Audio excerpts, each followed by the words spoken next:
અમરેલી જિલ્લાના લાઠી તાલુકાના ધામેલ ગામના સપૂત ભારતીય સેનાના જવાન મેહુલભાઈ મેપાભાઈ ભુવા ભરવાડ 28 સપ્ટેમ્બર 2025 રોજ કાશ્મીરમાં ઓપરેશન મહાદેવ માટે ફરજ દરમિયાન શહીદ થયા હતા। રાષ્ટ્રની રક્ષા કાજે પ્રાણોની આહુતિ આપનાર વીર જવાનના 20 સપ્ટેમ્બરના રોજ તેમના વતનમાં જ અંતિમ સંસ્કાર કરવામાં આવ્યા હતા। આ શહીદ જવાનના દીકરા અને પત્નીને રડતો જોઈને સુરતના બિલ્ડર વિજયભાઈએ ભરડવાનું હૃદય દ્રવી ઉઠ્યું હતું, જેના પગલે તેઓ કારના કાફલો લઈને શહીદના ઘરે પહોંચ્યા હતા, જ્યાં તેમણે થાળીમાં ભરીને 21 લાખની મદદ કરી હતી। શહીદ પરિવારને મદદ કરનારા વિજયભાઈ સાથે વાતચીત કરી હતી, જેમાં તેમણે શહીદ પરિવારની સ્થિતિ લઈ સમયના માહોલ અંગે જણાવ્યું હતું।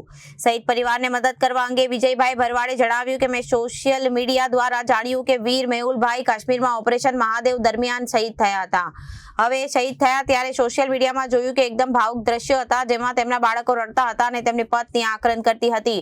આ દ્રશ્યો જોઈ વિચાર્યું કે માણસ દેશ માટે શહીદ થઈ ગયો છે, મારા સમાજનો હોય કે કોઈ પણ સમાજનો હોય, બાળકો વિશે આપણે વિચારવું તો અમારા જેવા આગેવાનોએ તેવો વિચાર કરવો જ પડે છે। એટલે મારા મનમાં એ વિચાર તુરંત ઉત્પન્ન થયો કે ભાઈ આના બાળકને આપણી જવાબદારી લેવી જોઈએ, કારણ કે જે માણસ દેશ માટે શહીદ થયો તેની જવાબદારી અને સમાજના આગેવાનોને લઈ લેવી જોઈએ।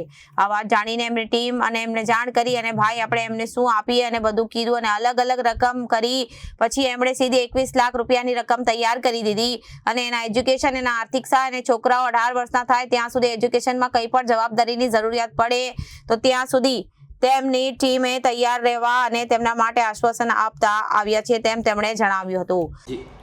વિજયભાઈ માલાભાઈ ભરવાડ, ગોકુલ ડેવલપર, સુરત। વીર મેહુલભાઈ જે મહાદેવ ઓપરેશન કરતા હતા જ્યારે આતંકવાદીઓ વિરુદ્ધમાં, ત્યારે કાશ્મીરમાં શહીદ થઈ ગયા હતા। આ સોશિયલ મીડિયા પર જે આક્રંદ અને જે એમના ફેમિલી વિશે મેં જાણકારી મેળવી, પછી અમે અમારી ટીમને તૈયાર કરી કે જે જવાન દેશ માટે શહીદ થઈ ગયો હતો એના બાળકો નિરાધાર કેવી રીતે રહી શકે। તો અમે ટીમને એક જાણકારી આપીને ટીમે તરત નક્કી કર્યું કે ભાઈ આપણે 21 લાખ રૂપિયાની સહાય આપણે એમના ફેમિલીને આર્થિક સહાય અને શૈક્ષણિક સહાય આપણે આપવી જોઈએ। શ્રદ્ધાંજલિ આપવા તો આખું ગામ ભેગું થાય, બધું જ થાય છે, પણ એના પરિવાર વિશે કેવી રીતે વિચારવું એમ, એટલે એના પરિવાર વિશે અમે તરત જ વિચાર્યું કે ભાઈ આ છોકરાઓની અને એની ફેમિલીની આપણે એક જવાબદારી લઈ લઈએ। એટલે અમે તરત આખી ટીમ તૈયાર કરી, ટીમ લઈને અમે ત્યાં ગયા।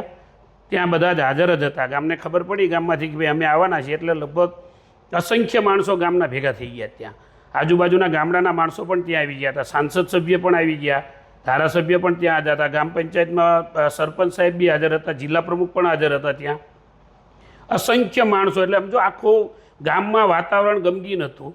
અને એના ઘરમાં ગયા અને જ્યારે એને અમે 21 લાખ રૂપિયાની સહાય કરીને તો આખું ઘર ખુશી, એક આનંદમાં આવી ગયું હતું અને ખુશીના આંસુથી અમારી સામે એને વ્યક્ત પણ નહોતી કરી શકતા। અમે તો એને એટલું જ કીધું કે એના ફાધર હતા, એને એટલું જ કીધું ભાઈ અમે મેહુલની ખુશી તમને નહીં આપી શકીએ, પણ અમે અમારી બનતી કોશિશ એવી હશે કે ભાઈ આની આર્થિક પરિસ્થિતિ કે એની શૈક્ષણિક જવાબદારી અમારું ટ્રસ્ટ લઈ લેશે અને તમારે જ્યાં પણ કંઈ પણ વસ્તુની જરૂરિયાત પડે તેના માટે અમે તમારા સાથે ઊભેલા છીએ। Reporter Arvind Rathod, Janadesh news, Surat.